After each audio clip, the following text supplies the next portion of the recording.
Söz deyə bilərəm sizə, Seyid. Bilirsiniz, bax, cəmiyyət də gələk bu cürünə, bu istiqamətdə də bir növ formalaşmalıdır ki, bəzən biz elə nanəcib insanları tapıb qulaq asırıq, baxırıq. Mən Qurandan bir ayə yadıma düşür, bu danışa yadıma düşdü deyə. Bir qrup insanlar da deyir, Allah onlara 2 qat əzab ver, Quranda ayədir.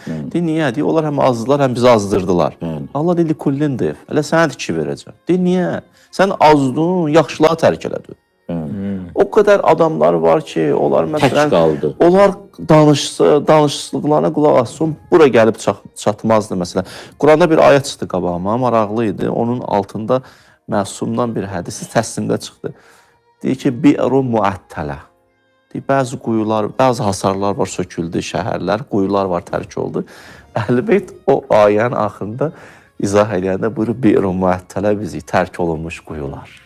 Qoymuşsunuz bizi kənara, gəlib oradan nə elm, mərifət, hikmət əxs eləmirsiniz də, gedib siz qulaq asırsınız elə bir insanlara ki, çünki bəzi insanlar da xoşdur ona qulaq asmaq. Başa düşürsən, onun nəfsi istədiyini danışır. Bu da nəfsi üçün yaşamaq istəyir. Deyir, kişi qızıl xırdalayır.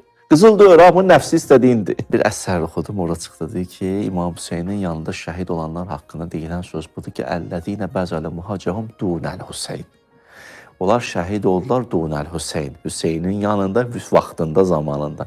Təvvabin də şəhid oldu, Dunəl Hüseyn yox. O Dunəl Hüseyn olmadı deyənə çox effekt vermədi. İndi olan eşim yox deyil. Onlar Dunəl Hüseyn şəhid. Onlar Dunəl Hüseyn zamanında, vaxtında addım atsaydılar, cərəyanı tarixin bu istiqamətə də getməyəcəkdi. Bəsirə.